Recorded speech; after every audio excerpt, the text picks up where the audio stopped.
You're listening to Parenting Our Future. I'm parenting expert Robbin McManne, author of The Yelling Cure and founder of Parenting for Connection. My podcast is all about providing you with the tools and solutions you need in all different areas of your parenting so you can create strong connections with your kids, get all the cooperation you want, and live a life that is full of joy and connection. And by the way, the tools and solutions that you're looking for in your parenting don't just live in each episode of my show, they're also in my free membership site, The Parent Toolbox, where you can access tools created by myself and my brilliant guests that cover everything from helping your kids to sleep, managing meltdowns, reducing overwhelm, to getting your kids to listen the first time, and so much more. Join the Parent Toolbox so you can download and use the tools that are ready on the site, and each week a brand new tool is added. And of course, the best part is it's absolutely free to join and to stay in. You can go to www.parent-toolbox.com today. Now, before we get into this episode, I want to share with you another podcast that I think you're going to find really interesting. It's called Didn't I Just Feed You? It's a weekly candid conversation about feeding our families, even for parents who hate to cook. Hosts Stacey Billis and Megan Splon are two food professionals who get real about feeding kids, tweens, and teens because they're also busy working moms, so they get it.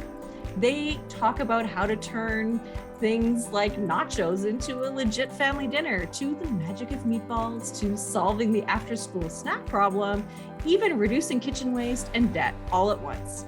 They chat with guests from Food Network stars to everyday moms who, let's be honest, are the real experts. In fact, Didn't I Just Feed You is a staple on the iTunes Top 100 food podcasts and the only food podcast made with parents in mind.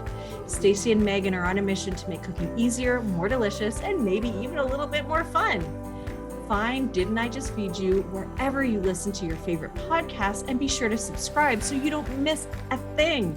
Now, you can also find Stacey and Megan on Instagram and Facebook as @Didn't I Just Feed You.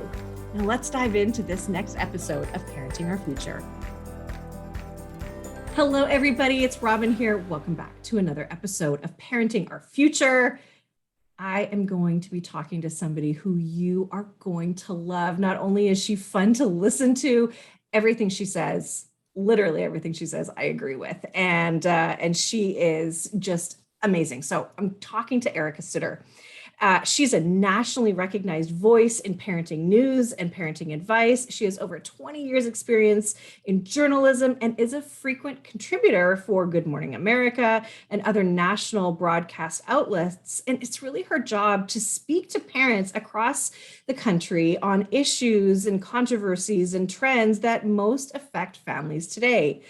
Her book is called How to Have a Kid and a Life, a Survival Guide. I love it. And we're talking all about that book today and all about the themes that I know you can relate to that are so relevant and really affect so many of us. I completely identify with what Ericka talks about in her book. And just so you know where you can see Ericka, you can find her on The Bump, What to Expect, CafeMom, and mom.com, and all other high traffic parenting sites that reach millions of moms each day. She's also been featured in People Magazine, Us Weekly, Essence, Cosmopolitan, Self, and WebMD. And she is just an authority on all things parenting. So I'm excited to bring her to you today. And we're going to pick up kind of midway through a conversation that we had. And I really hope you enjoy it. I know that I really enjoyed talking to her. I think you're going to love it too.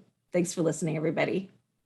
I am so excited to talk to you too. Oh my gosh, it's going to be such a great conversation. I think you and I are definitely along the same lines of thinking and, just helping these mamas out who are overwhelmed and just burnt out, right? Yes. It's like its own epidemic, to be honest.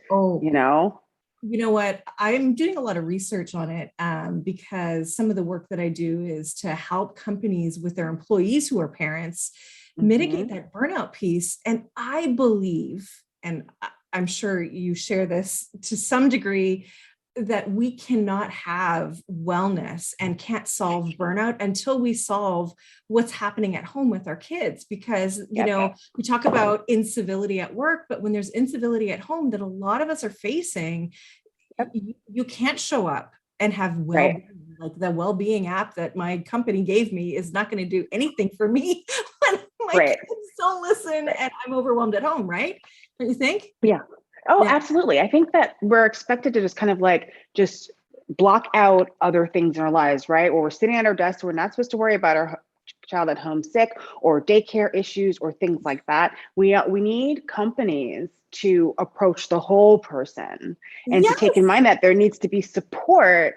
And I do think like I honestly believe that HR company or HR departments need to focus on caring for the whole employee and not just Mhm. like, okay, you're checked in at 9, you're going to leave by 5:30. Yeah. There's nothing else in your life that matters. Exactly. You are literally like preaching to the choir. 100%. Not only that, there has to be no repercussions. There has to be transparency. There has to be, understanding, empathy. And the Right. fact of the matter is, right, speaking to the facts that I've researched, like 43% of women will leave when their home life, will leave their careers when home life becomes too Mm-hmm. complex. Mm-hmm. And women bring so many skills that are so important to the workplace, soft skills, skills that maybe we are maybe labeled for. I know I have been in my corporate career, right? Like, oh, Oh, she's yeah. too dramatic, or, oh, you're too soft. Right. But like we're great negotiators. We can handle difficult personalities. We know how to conflict resolution. And those are things you learn dealing with children, by the way. And that those are Exactly. skills that develop when you have children. We also are great multitaskers. We know how to organize our day to get things done. And when we return from maternity leave or we start a job and we have kids, people think the opposite. People Mhm. think, I remember interviewing this woman who was really high up in HR at this company. And it was an off the record interview, not off the record, but it was an anonymous interview. And she talked about one of her biggest concerns was hiring moms was that she has to worry about mind share. And I asked her, I was like, what's mind share? Yeah. And she's like, well, it's when you know that you have a mom and she's going to have to, her thoughts are going to be split during the day between all her responsibilities at home and her responsibilities at work. And I was like, oh my God, like, it's even before you get the job, there are all these, you're being penalized for having a life outside of work. Right. So I feel like we're still, this wasn't an interview I did 10, 15 years ago. This is an interview I did for the book a couple of years ago. So it's like we're still battling this, even when it's not fair and it's not true, and research shows it's not true. So, Absolutely. And we are more dedicated and will work harder when you recognize that I am a whole person and you give me mhm. some flexibility without looking at me sideways when I leave to go pick my kid up or have to take him to the doctor or whatever it is, because Yeah, like, that life matters too. And you can say that you got to keep that stuff at home, but you can't. You can't. And the more you deny it, the more tension grows between work and home, right? Like, well, I yeah, can't admit that, I have to hide that, or I have to lie yeah, about it, or whatever. And that doesn't work either. So you have to completely recognize the whole person, and the whole person is great. How, of course, you wouldn't think of a parenting expert helping you with wellness for your employees, but why not hit them right. where the pain really is, right? Why Yeah, not? yeah. Right? That's Well, the truth of it. it's true. And that's honestly, I wrote a book on parenting, but it has nothing to do really with your children, right? It's all about how to take care of yourself. It's And I think me. people are always surprised. I'm like, no, no, no. This is like, there are enough books on colic and milestones and Yes. potty training. But let's like focus on what happens to you in your world. I start the book with what happens to you in the workplace and how to be prepared for that and how to Mm. overcome it, survive it, come out on top of it. Uh, what happens to your social life? What happens to your partnership or your marriage? Like all of these things we're not expecting because we're focusing so much, and rightfully so, focusing so much on the car seat, the diapers, the crib, Yes. um, all these things that come with being a parent. But it's like, I always like to say, like, I wrote a book on parenting, but not how to parent your child, but how to parent yourself. Yeah. 100%. And that's the trick of it that nobody really knows, is that really raising your kids is your opportunity to raise yourself, right? Yeah. Because you become a different person. Like a new you is born the moment you have a child, right? Yeah. You're old, all those things about your old life. I mean, those wants and desires and some of those goals are still there, but you have to learn to balance them in a different way. And you have to learn to focus them in a different way. And I just feel like we never talk about that. Like I was totally, I mean, the cover of my book has a pelican dropping a bomb instead of a baby. I love it. It's because it's part of it's because like it kind of blows up your life and what you thought life would kind of be like. It's never, it's never, nothing's ever by the book or cookie cutter, or it's just, you have so much going on and it all changes. And I don't think we're prepared for that. But I do think the workplace piece is the biggest shock to people. Yeah. It completely can change your career, not because you're not still good or valuable or go-getter, but because the perception of you and how people respect the fact that you have a family, that sometimes it's just not there. Yeah. And little do you know, I actually am wearing a cape under my suit jacket because I do so many things, right? Yeah, Right. I know. And you can have it all. Like there are ways to manage home and, home to work and work to home, right? There's ways to manage that too, but we need to teach those, right? We need to understand also why our kids act the way they do. It's not so much about parenting lessons. It's about just understanding, like, let's talk about brain science. Let's talk about developmental stages. Let's talk about what our kids' needs are and why they do what they do. And oh, by the way, they don't have fully grown brains until they're into their 20s. And I know. we can't expect them to act like an adult when they're 5 years old. Right. So I love that you said that. I love that you said that, because so many people get frustrated. And even I know I have a 4-year-old and a 13-year-old, crazy spread in ages. Do not recommend this because I'm like, I wouldn't do it. Two different parents at once. Like I'm a parent to a child, like basically a growing out of the toddler years into a teenager. Yeah. But, sometimes we get so frustrated that our kids aren't doing what we expect them to do, but their brains aren't capable of it yet. And so much and we don't even think about that. We're like, well, I've told him 10 times that this is what he needs to do after school, or this is how he needs to do X, Y, Z. Kids aren't capable of being adults. That's why they're kids. And so many parents they have these expectations for their kids that just aren't realistic. And then it just frustrates them, and it makes life harder for the kid and the parent, right? Because you're frustrated, your kid feels bad, but we have to acknowledge that our kids are not capable of making grown-up, mature decisions, even when we want them to. Yeah, exactly. But then we parent out of fear because I better nip this in the bud now or whatever, right? Like this is a big deal. I can't let this stand. My kid's going to be a bully. My kid's going to be bossy or whatever, or my kid's too shy. They're never going to make anything out of themselves, whatever it is, right? Yeah. And then we want to like beat it out of them. And I always say to the clients that I work with too, I'm like, okay, so if your friend was late for coffee, would you say you can't have a brownie now because you were late? Like we would never treat adults the way we treat our kids, and adults have fully grown brains, right? So like, why? It's just, I just don't know. Yeah. And I not love it, but what I hear often is parents will be like, well, when I was a kid, I made sure I did my homework on time. I did this on time. I did this right. And I was like, I doubt it. I really doubt that. But I think it's like revisionist history here, because very few of us could, very few of us did need reminders to get up in the morning, to go to bed at the right time, to finish our homework. These are things that we have to do. And, I think one of the problems is that parents are so stressed and pulled in so many different directions that we want our kids to make our lives easier, right? By just doing what we expect them to do. And that's not right or fair, because our kids, we're here to give them instruction and teach them along the way. And yes, we're going to have to repeat ourselves a gazillion times, and it drives me nuts. I'm like, you have to brush your teeth every night. Please just do it. But I still do the reminder because you always forget, right? Yeah. We get so frustrated, but this is what we're here to do. And if we kind of accept that this is a part of parenting, a part of parenting is, reminding our kids, helping set patterns, helping them remember to do things. And it takes a little bit of that, off. Like, Yes. we just kind of accept that, this is what I have to do.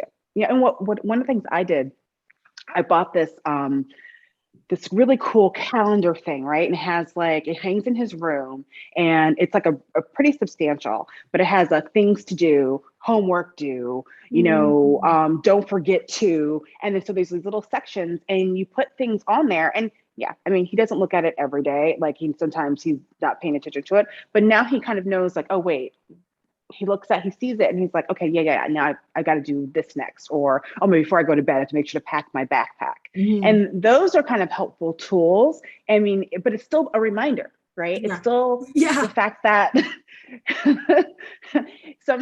my husband is always like, oh my God, he's 13. Why isn't he doing this? That's like, no 13-year-old wants to get up on Saturday morning and do math. No, gross. I mean, no teenager anywhere wants to get up on Saturday morning and do math, really. So I'm like, yeah, so of course he has to be reminded to get his homework out of the way. And it's just, I mean, parenting's not easy. If parenting were easy, we wouldn't be talking about it so exactly much. Well, and I think to your point about the teeth brushing and the reminding, I think we just need to give ourselves permission to to say that that's okay, like permission to accept, I think, versus permission versus trying to change the kid, right? Like we just need to say, you know what, I can accept that right now you are 5 years old. Sometimes you need my help brushing your teeth, but you're lucky because you have a 13-year-old. So you can see, like, I'm not always going to have to brush his teeth. And maybe sometimes you do help the 13-year-old. Big deal. It doesn't need to mean anything, right? It doesn't need to mean anything. And that's the biggest thing that I think, we want to make it mean something. And it's okay to just to help your kid. It's okay to just keep reminding. It doesn't mean that they are obstinate. It doesn't mean that they are a dud. It doesn't mean that they can't learn. That's actually what we're supposed to do. And it also doesn't mean that you have to enforce a punishment on them so that they really learn, right? So we just need permission to let it go, right? We do. Yeah. I mean, parents are always so worried about, well, if my kid doesn't do this and so-and-so's kid is doing this, or so-and-so, this family has this all together. I'm telling you right now, they don't have it all together. The Instagram pictures or the Christmas party you went to, everyone's on their best behavior, or everything's cultivated and edited to look perfect. Everyone is struggling with the same things or different things, right? Every family has struggles, and so many people compare themselves. So many parents compare their kids and themselves to other people. And even though deep down we all kind of know it's fake, it's not real, it's not a reflection of real life, we still compare ourselves to it. And that's one of the things I think that puts extra pressure on us as parents, right? Because we want our kids to be just like so-and-so, or we want our family photos to look just like this, or we want our vacations to look picture perfect. And, my toddler who gets car sick is going to throw up on me on the way to the airport. And and I'm going to be gross on the plane. And that's like a reality that I had to accept. That's not pretty for Instagram, right? Exactly. And it's hard enough to raise a typical child. And I say this a lot, let alone a child with extra needs.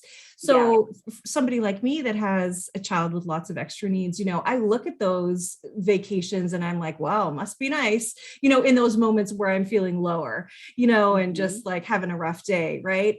And, you also have to surrender to what is and accept what is, right? There's a lot of acceptance that needs to happen. Like, this is my kid. We don't always have great family vacations, and that's okay. Like, that can be okay. This is just the best that I can accept, right? Right. Absolutely. And one of the things that I learned as a parent is sometimes you secretly struggle with things with your kid, right? You don't want to talk about it. You don't want people to know what you're dealing with. But once you open up about it, you realize that there are so many people struggling with similar things. And it's not one of those things like you want other people to have issues, but there's support in knowing that you're not alone. And I really wish parents would talk to each other more. There's so many, I interviewed hundreds of mothers over the last 5 years, and so many of them didn't, they had these mom groups or parent friend groups. Yeah. And in so many instances, they don't reveal the kind of things what they're struggling with. And I was like, well, what's the point of having a support group of some sort or support network if you can't get support for what you're dealing with? And that's another thing. So I wish that parents wouldn't be so hesitant to say when, they have a kid who isn't neurotypical or who is struggling with things that are going on. The more honest and open we are about it, we realize that, oh my gosh, we're not alone. And this is, and you actually can get help and understanding of someone who is battling with it too. Maybe they found a resource that is going to help you, or a way of doing things that is going to help you, or it's just someone to talk to who's just going to get it and just be like, yeah, I know. Yeah. I think that, my interpretation of what's going on there is that there's just so much shame because we're told all of our lives, like we're going to be mommies, right? Like they don't do that to the big they don't do that to boys, but we do that to girls all the time. Here's your baby dolly, oh, you're going to be such a great mom one day. We think about all that stuff. It's like, it's just programmed into us. And then when we are, and it's hard because it is hard, for me, it started with 11 days overdue and a C-section, and then I couldn't nurse or I couldn't calm him down. And I mean, that just sent me on a shame spiral. So I didn't want anyone to know how horrible of a mom I was. Right. Yeah. And that's the problem. It's the shame, I think.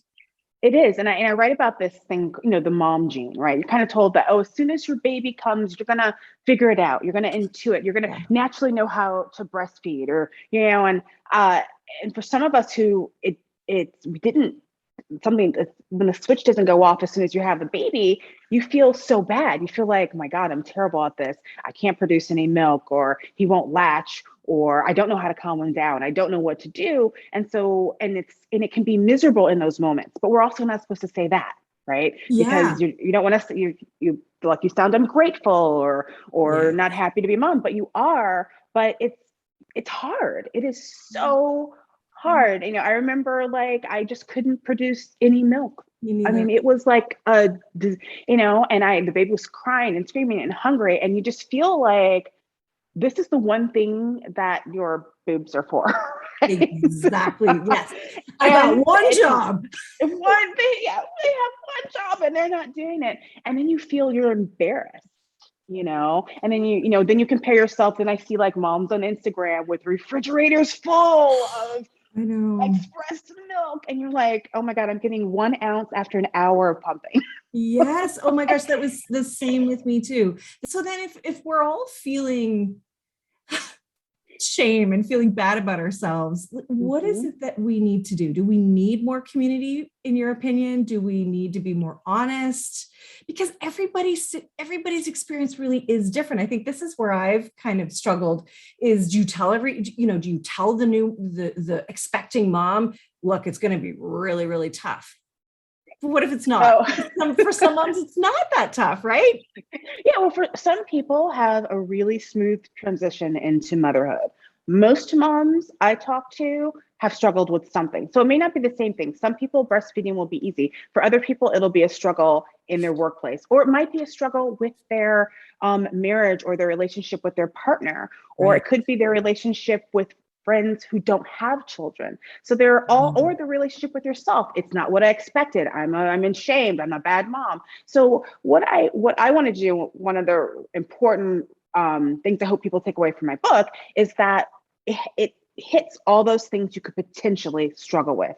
And it offers advice on how to get through it and how to overcome it, or how to, come out on top of it. So for example, there's so many moms who are shocked, right? You're never alone because you have this baby with you, but you're lonelier than you've ever been. Yes. Oh, and it's so true.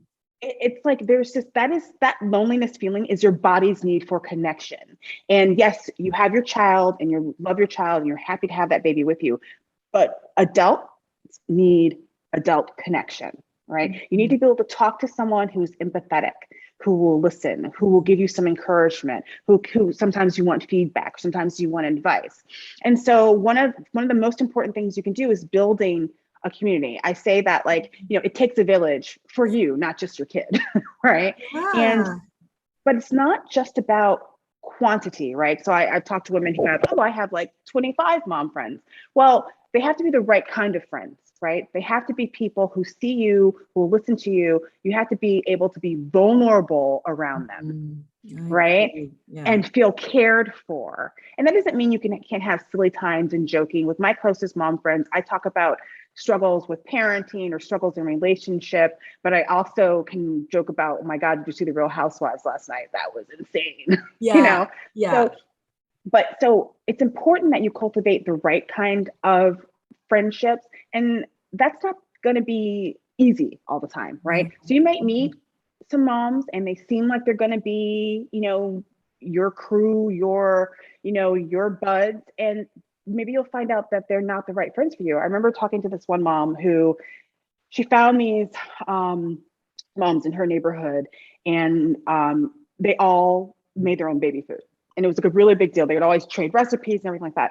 She did not make her own baby food. And so she would go to like Whole Foods or wherever and put the baby food in her containers and just pretend that she made it. That's awesome. And I thought that, and she's like, she was just too embarrassed. And I was like, well, I mean, those moms can be fun to hang out with, but if you have to kind of hide that you don't really have time to do this Yeah. and who you really are, is that really your crew? Right. Yeah. So you really have to think about, and that's like a kind of a minor thing. It's kind of funny, but if you can't be open about maybe something that your child is struggling with or something that you're going through, those aren't really the people that are going to sustain you and help you through motherhood. Yeah. Right? And that speaks to this judgment that we have of each other. Can we please stop judging each other? Good for you that you're making your own food. Like, good for you. I do not have it in me to make my own food. If I was that mom, and I kind of was that mom, I couldn't, because there was other things going on. And so we need to respect that we don't know the whole story. And can we not just accept that, look, we're all doing the best we can here. Right. And we're all struggling. Well, I thought like I was going to come up with a solution to end judgment and to end mom shaming, right? I thought, I can't wait to write that chapter because I'm going to have a solution to it. And what I realized after so many interviews, and I even talked to researchers and experts and people who focus on emotions and there is no solution to end the judgment. There's something so innate about judgment. We can't help ourselves but to judge. So I was just like, you know what? Accept that you're going to be judged and accept that you will sometimes also judge, but know that that has more to do with the judger's insecurities than you, right? Yes. So what I find is that people judge because someone's doing something different than they're doing. So they feel that that's somehow criticizing how they're parenting. So it's easier to put that person down than to accept that everyone can parent differently or everyone can do their own thing. And that's still okay. You're all going to still have wonderful kids, right? Yeah, absolutely. But so I think that judgment comes from a place of insecurity. And I think that judgment and insecurity are both natural parts of being humans, right? I love that take. I love that take on it. That is such a healthy way to look at it, like accept that I am going to judge. And actually, when you look at the way the brain works, the brain is always trying to compartmentalize things and organize things to make sense of things. So really, when we put something in a container, which doesn't necessarily serve us, in the best way, but it's like, oh, that is other and that's different than what I do or what I've ever, grew up doing or have learned to do or whatever. And so I'm not sure about that. So it does make sense that, we are going to judge. And I would say notice your judgments too. What are you saying to yourself? Right. And you're so right. What people judge you on is usually their own stuff. I always say nothing is really ever personal, right? Because you're only reacting from your place, your emotions, your stuff towards somebody else. Right. So, and then when somebody does it to us, we tell ourselves a story about it and so on and so on. So it's this whole mind mess, isn't it? It's true. And you have to ask yourself, you can judge without being cruel, right? So you can say like, oh, I wouldn't necessarily do that, but you know what? That works for this person. But if you're judging and you're going to put down that person or you're going to make that person feel bad, you have to ask yourself, where does that come from? Like, Mm. why am I so invested in what that person is doing when it has nothing to do with me and my Right. family? So it does require us to take a moment if we're having a mean girl moment or whatever's going on, and to Mm. really think about where this is coming from. I remember meeting a woman who, um, we were talking, and she breastfed for, I think she stopped breastfeeding when her son was like 4 or 5. And I remember thinking like, gosh, he has teeth. Like, that's like way too long to breastfeed. And I was making all these judgments in my head. And then I had to stop and I was like, where does that come from? That comes from the fact that I couldn't do that. And I wish I Right. could have done that. Yeah. Right. You know, amazing. She had a supply that lasted years, and she could breastfeed her child. I Yeah. couldn't do that. So that initial judgment came from a place of insecurity for me, Yeah. because I've always felt bad about the fact that I couldn't do that well with either child. Hmm. So that's what we have to think about. And if some mom, dresses a certain way, and that's her, that's Yeah. that person, or those parents are helicopter parents, fine, that works for their kid. If that's not what you want to do, that's fine. And I also think we have to think of judgment as this, right? So we see someone doing something that we don't necessarily think would work for us. That's fine. That means that you have clear rules for how your family is going to function and what works for your family. So in a way, judgment helps kind of solidify that we're doing something right for us, Right. right? So Interesting. it's Yeah. it's okay to like have opinions that about someone else's, behavior or parenting, and you can say, I wouldn't do that. That should just reinforce your confidence in what you're doing. I So if you love think that. about it that way, in some way, judgment can have a little bit of it should give you some confidence, and should be a little bit of positivity in your life, as long as it doesn't come from Yeah. a nasty, hateful place. So Right. since I couldn't find a cure for judgment, I tried to like change my relationship with judgment. I love it. I, I love everything you said. It's such a new take on it. And there's also a lot of fear there too. And when you Mm-hmm. just started talking about the mom who breastfed her child until he was 4 or 5, I had a reaction in myself. And so as you were talking, I'm like, okay, I'm going to do what you just said you did, right? And actually it makes me uncomfortable, but it's not about me in any way, shape, Yeah. or form what that mom does. That's my issue, right? Yes. So it makes Yes. me uncomfortable. Therefore, I don't like it because I don't want to be Yeah. uncomfortable. But Right. nobody asked me. Nobody asked me. Right. So go breastfeed Right. your kid. What does it matter to me? Right? Yes. Right. Yes. That's Right. so That's true. exactly right. And I doubt I would have breastfed that long even if I could have. Right. Me too. But that is this That's your deal. mom's Yeah. that was this mom's choice. And she said, because I remember her being so curious. I was talking to her. I was like, well, how does that work? Because it's not about necessarily hunger. And she's like, no, it's like a closeness. It's how they go to bed. It's like when it's a soothing technique, or it's about helping them soothe them to sleep. And I was like, okay, well, that works for you.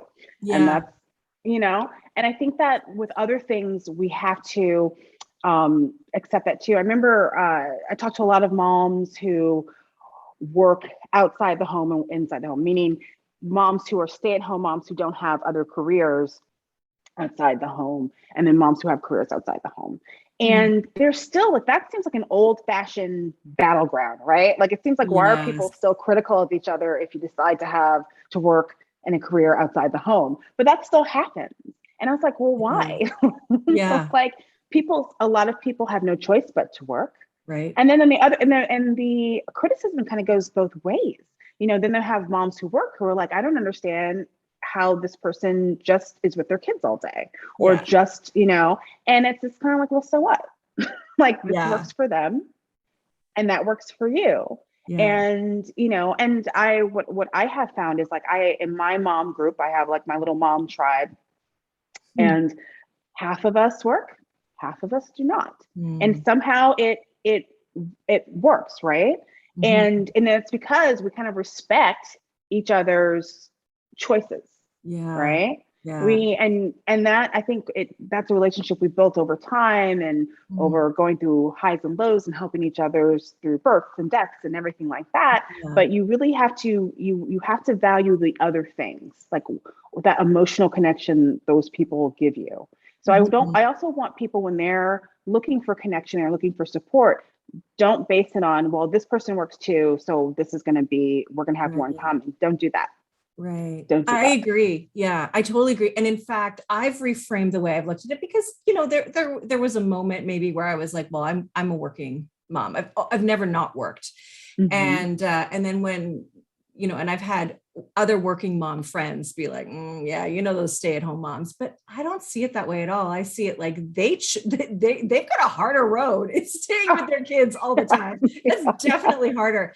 But also what I see is those moms are amazing because they're the ones that volunteer at the school. They're the ones that, do the fundraising and do all the stuff that I don't have time for. So I am so grateful to them. And so I love that you brought that up because I think we do need to, honor each other, right? We're all just doing the best we can. We're all doing the best we can. What about burnout in moms though? We've got to really talk about burnout in moms and why there is an epidemic. We both are seeing it. You and I are both seeing an epidemic of burnout in moms. What's going on? Right. So I really think that has a lot to do with so much of our focus is just on mothering, right? And we are not leaving room for other things in our lives. So think about it this way. Before you had kids, you had dreams and goals and hobbies and interests and things that were going on, right? And for a lot of women, a lot of moms, when they have kids, they kind of push all that to the background, right? And push it all to the side. And what happens is over time, when we're just kind of like focus, okay, kids have what they need. The house is taken care of. Okay, go to work, get all this work done. We're not leaving room for other things. And we're human. We need other things. Like we need, and I'm not saying like, ditching everything and moving to Hawaii and surfing. Yeah. But I'm talking about focusing a little bit of your time on yourself. And sometimes it's hard to figure out. So I had this like quick little test in the front of the book, like, answer these questions. Like, if you have a career, is it going in a direction that you wanted to? Are you nurturing your marriage or your partnership? Do you have hobbies or interests outside of your family?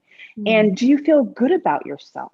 Right? If you answered no to any of those questions, and another one, do you have a supportive network? And if you answered no to any of those questions, it is very likely that you have burnout, right? Because you're not feeding what you need to feel complete, right? We're not just moms and we're not just workers. There's so much more to us and to our needs. And so I advocate very seriously for focusing on something that's going to make you happy. And it's, for a lot of women, it's hard to figure out what that is because they spend so much time caring for others. They've kind of forgotten how to care for themselves. And so I think it's like a 20 question test on how to figure out what it is that you want to do. What little something extra do you want to do for yourself? And I talk to moms who, this one mother, she's amazing. She works full time. She has a family, but she just felt like she wanted to do something else. Like she wanted to feel good about something else. Like she wanted something else to do with her life and her time and maybe even like a personal legacy. So what she started to do, she'd go into homeless shelters in Detroit and she would decorate the rooms that were dedicated to families so that the kids, when they came, they'd have a bedspread and some curtains and a couple of toys, and she'd get donations. And she's done this to hundreds of shelters, right? And for her, that's what she needed, right? That little something else. For another person, it was starting a business or quitting her job and working for herself to start a business.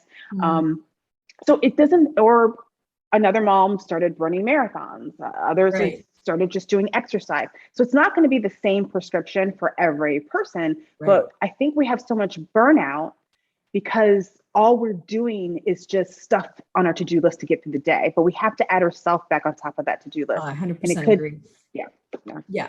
And we have to advocate for ourselves because if we don't, then nobody else will really. Right. It's number one, taking care of ourselves is number one for managing your anger, right? Your burnout, all of that too. Right. Because if you're burnt out, you think you're going to show up in a peaceful, calm, confident way with your kids, like not a chance. Right. So it is actually essential. None of the other stuff matters until you're okay. And I like that you said that that it's different because, when we talk about burnout, we talk about self-care, and I'm using air quotes, right? Self-care. It doesn't mean I'm going to the spa. It doesn't mean I'm having like a girls' night. It just means I'm saying no to the thing that I just can't even do. It maybe means that I am saying yes to letting somebody just come and clean my house once a month or something, right? If you can, or whatever it is, right? It's taking help. Yeah. Oh, sorry. No, go ahead. It's like taking help when it's offered to. There are so many people who kind of don't, someone extends, oh, do you want me to help you with that? Or can I do this? Or can I help you with this project? Or can I help you at home? Or a relative, a friend, a neighbor, and take it, say yes. Yeah. Yeah. It makes the other person happy too, by the way. It's not just for you. They're asking because they want to help you. And how can you ever give if nobody's going to receive, right? Yeah. That's absolutely true. I love it. I love it. So, okay. I love those questions with the burnout test and how to relieve burnout. You talk about the happiness gap. What is that? What is that? Yeah. So there was a study done in 21 countries, and they found that American parents were the least happy of all parents of these countries. I believe it.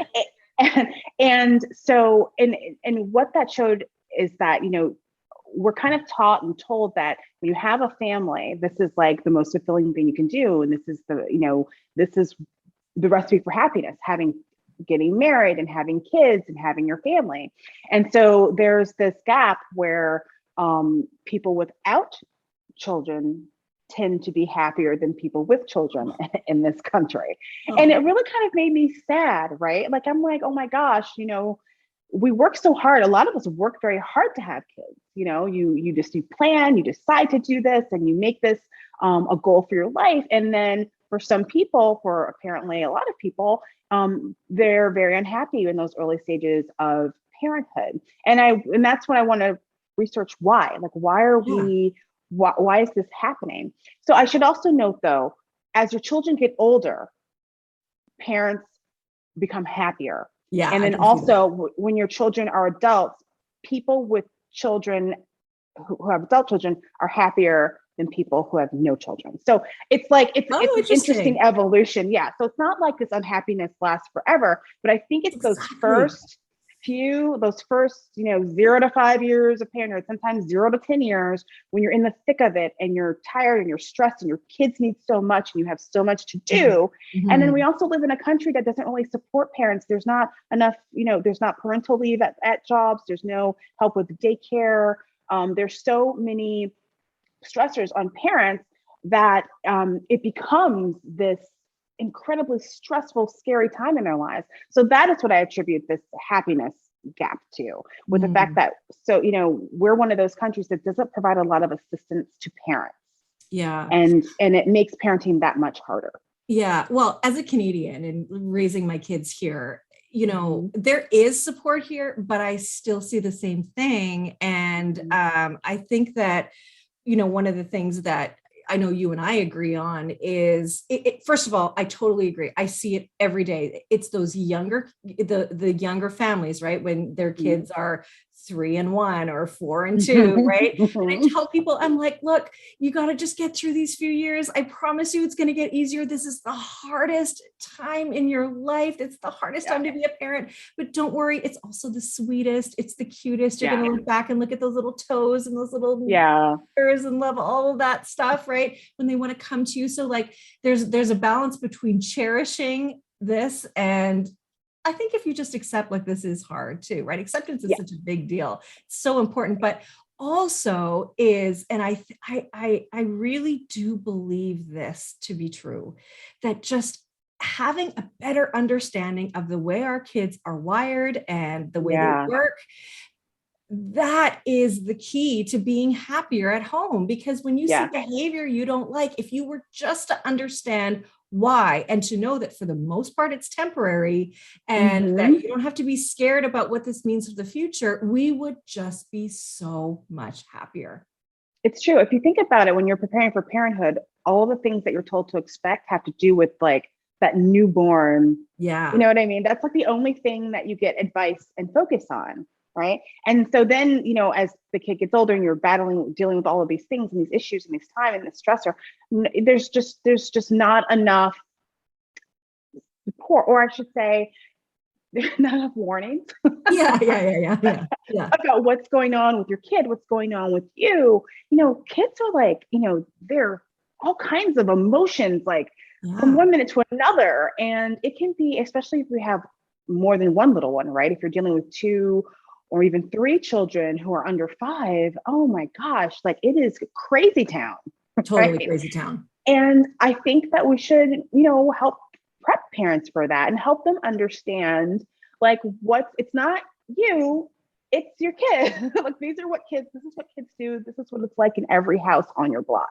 Yeah. And it's developmentally appropriate for them to be like that. It's not a sign that you're a horrible mom or your kids are the worst. It's just that is where they are right now. And if you can actually have an energy of accepting it instead of resisting it, not only will that energy create a more harmony in your home, it just won't affect you as much, right? It just won't. Like my 4-year-old has a tantrum in the store, and I'm like, and a friend maybe who doesn't have children, or even someone else will be like, give you that kind of like, a disgusted look or that annoyed look. And I'm like, you know what?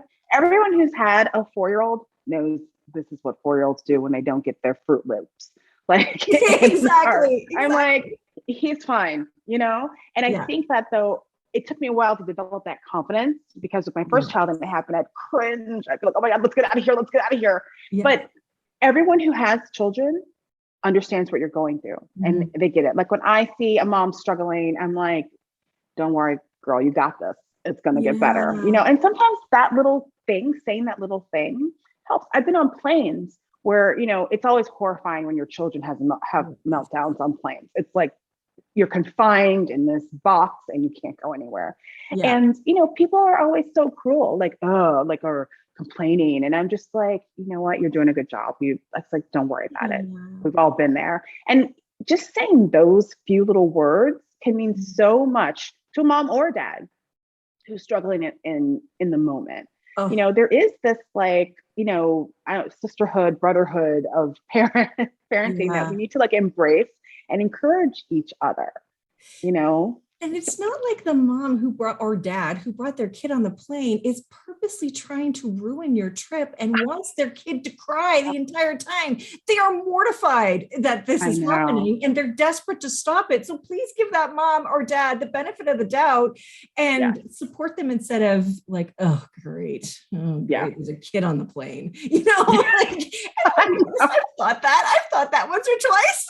But, Yeah, it's natural. And you can think that, but don't be unkind, right? Yeah. Like I have kids and I'm like, oh my gosh, I hope the woman with the newborn doesn't sit next to me because I want to sleep this flight. But if she sits next to me, I'm going to talk to her and I'm going to help her. I'll hold her baby if she needs to go to the bathroom. Right. Like, again, you're allowed to have that opinion or judgment or whatever, but don't be a jerk. Exactly. It's going to come back to you in some way, shape, or form. That's right. That's true. Yeah. You just wait. That's what I say. Yeah, I know, right? Okay, sure. Yeah, just wait. It'll come back. It'll come back to you. So, okay. So I want to take like a right turn or a left turn or whatever for a second. I want to talk about our relationships with our spouses, because, you are a different person, especially moms, when you become a mom, right? Yeah. In fact, I think that when we celebrate our kids' birthdays, we should be celebrating a birthday for us too, because it is the birth of a new world, new life for us, right? So what about the relationship with our spouse? What do you say about that? Yeah. So, I write about how your relationship, and I know I'm going to get a lot of flack for this, but your relationship with your spouse or your partner should actually come first, right? And I don't mean you leave your children hungry, don't take them to play dates, but you need to focus on your relationship. If you love your partner, you want to be with your partner, you want to maintain a strong relationship, you have to make time for them. And what I find is that, and I've done this, I've been guilty of this myself as well. What I find is that so often we put every single ounce of our energy, every single ounce of our planning into what our kids need, right? And we don't leave a lot of time for that partnership. And it's not just for your partner, it's for you too. Like you want that connection, you need that connection. You marry them or you're with them for some reason. Yeah. Yeah. You want to kind of keep that relationship going. So, I think we're in a culture of over scheduling, right? We're always scheduling. We're always making sure our kids have tons to do, enriching activities and play dates and this and that. Well, you know what? If one Sunday you have nothing planned for your kids and you decide to hire a babysitter and go out with your spouse, that's okay. And in fact, you should do that once in a while. Absolutely. I totally agree with you. And that's what I mean by like sometimes putting your relationship first. And I find that so many women were reluctant to do that because we constantly feel we have to our kids have to be busy, our kids have to be engaged, our kids have to be having fun. And they're going to be fine, right? Or if, you know what, you want to go out on a date or you want to have a special meal for you and your partner, make the kids go to bed early and have a special romantic deal. What a meal. But my point is, it's okay to focus on that other relationship in your house. And it's important to. And I also talk a lot about intimacy, right? Intimacy doesn't have to mean sex all the time, right? And what I found is that couples often lose those little tiny intimacy touches, right? It's like, I talk to couples who don't even say good morning in the morning. They kind of go through all of the lunch, shower, getting everyone dressed and kind of getting out the door, right? Yeah. Good morning. Have a kiss. Good morning. It doesn't have to be a French kiss. It could just be a little peck on the cheek. It's like asking how your day was. It is touching, meaning like, my husband loves it when I rub the back of his head. We can lose those little things because we're so busy, we're so stressed, we're so annoyed often with each other because we're so crazed and stressed. But you have to make a point of making those little tiny moves that are, it's like a redefining intimacy when you're busy and you're stressed and you're overworked.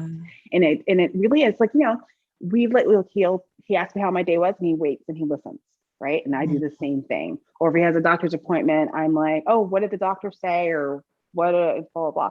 It's like making time for that. And I know it kind of sounds silly, but so many couples don't do that. They don't make time to listen to each other. So that's what I think is incredibly important if you want to maintain a healthy relationship where you feel connected to your partner. Because otherwise, parenting has a way of making a relationship very transactional. Well, I took him to baseball, you take her to ballet, or I did the dishes last night, you have to do them tonight, or who's going to do this or who's going to do that. That's inevitable, right? But you have to work at the other things. You have to work on the more tender moments. Yeah. And I think that there's seasons of that too, right? Just like there is with the more unhappiness at those younger ages. I do remember my husband's my best friend. I love him more than anybody on this planet. And I really mean that, like, he's just the best. And we were like, it was totally transactional. It was almost like a dance in the kitchen. Like, I've got this, you've got that, I'm doing this, I'm putting the kettle on for the coffee and we're going to do, I've got all this kind of stuff. And then off they go, he disappears. I worked from home for a long time, even when I was in my corporate job. And then it was like, who's picking them up? I'm going to pick them up. If you can pick them up, then I can make dinner. And then, all this stuff. Right. And it's like, how do I even have time? But we did make time to nurture ourselves together eventually. And we've always said that our relationship is the best gift we can give to our kids in a strong, healthy foundation. Like, they see us laughing together. They see us having fun together. They know that we go out, like, my kids are 13 and 16 now, so we can leave, right? That's why we are happier, right? Like, we can leave them alone, right? It's so great. I know you're almost there.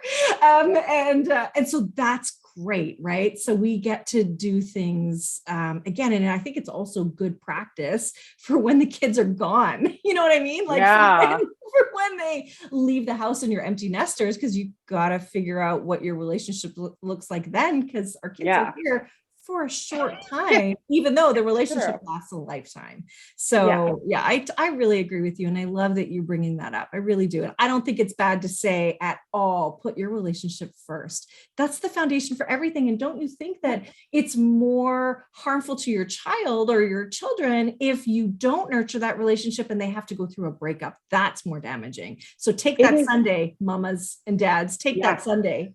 And Yeah, 100%. I think enough more parents don't understand that if they're not happy and they're not feeling supported and nurtured and loved, their children sense that and know that. I talk to a 100%. lot of parents who feel like, oh, you know what? I'm burned out and I'm miserable and I'm happy, but my kids are okay. And I'm like, kids are very perceptive, even really little ones. So if you're feeling this stress and tension and this unhappiness, it is affecting your child, whether you recognize that or not. So it's really important to nurture all parts of yourself, and especially your partnership or your marriage. Well, and the fact of the matter is that stress is contagious. And a lot of times when I work with parents, they will talk about wild behavior from their kids when in fact it's their marriage, their partnership that isn't working, and the kids are reacting to that, to the fact that their parents are figures of instability, because sometimes they say yes, sometimes they say no, sometimes they freak out, sometimes they don't mind, all this kind of stuff. And like our kids are like, oh, I don't know if you're going to get my needs met. I've got to hustle. And then you've got a kid who wants to be in charge of everything and tries to take control because mom and dad just are all over the place. And that's not a good thing for your kids, because that it impacts their development. It makes them deal with issues that are not for them to deal with. Right. So it's not a good thing. So I am 100% on board with what you just said. That is so true. So true. So any last thoughts that you have that you want to share? Like, this has just been such a fun conversation, Ericka. I mean, your book is How to Have a Kid and a Life, a Survival Guide. I love it. Like, that's just the best title. And the book is incredible. So I think you're doing a service to moms, and I'm happy to be able to feature you and talk about you so that you can help even more. But that being said, any last bits of wisdom, advice, anything that you want to leave my listeners with? I'd love that. I think one of the most important takeaways when you're talking about this issue of burnout and motherhood is that if you are not prioritizing yourself and your needs, if you're not feeling nurtured and loved and supported and happy, it is very unlikely that you are being the kind of parent or partner that you want to be. So mamas, please take care of yourself. Put yourself back on top of your to-do list. You will benefit, your kids will benefit, your whole family will. You matter too. Oh, I love it. And stop the guilt, stop the story in your head, do it, enjoy it. Because if you're doing it with guilt and shame and second guessing yourself, you're not going to enjoy it. Go and do the thing you need to do, whatever it is. I love it so much. So Ericka, we can find you on Twitter, on Instagram, LinkedIn, Facebook. You are, we've got everything in the show notes for you. And then what is your website? It's just my name. It's erickasouter.com, ERICKASOUTER.com. And yes, you can also catch me. I do parenting commentary on Good Morning America and other shows. I love talking about parenthood and motherhood. It's such an important part of life. It's such an important part of our culture. And we really need to work hard on making it better for everyone. Oh, it is the most important job that we do. And it is the one job we do without any training, any real information, any real help and support, right? Oh my gosh. So thank you. You are just a gift to moms and dads everywhere. Thank you so much. Thank you for listening to this edition of my podcast, Parenting Our Future. I'm parent coach Robbin McManne, and if you're enjoying this podcast, please share it with someone who you think might also need to hear this message. And don't forget to subscribe, and if you like my work, I would be grateful if you gave me a 5-star rating. For those of you who like my content and want more, visit me at yellingcurebook.com to get your copy of my book and to find other resources to help you. Until next time, I am wishing you and your family peace and connection.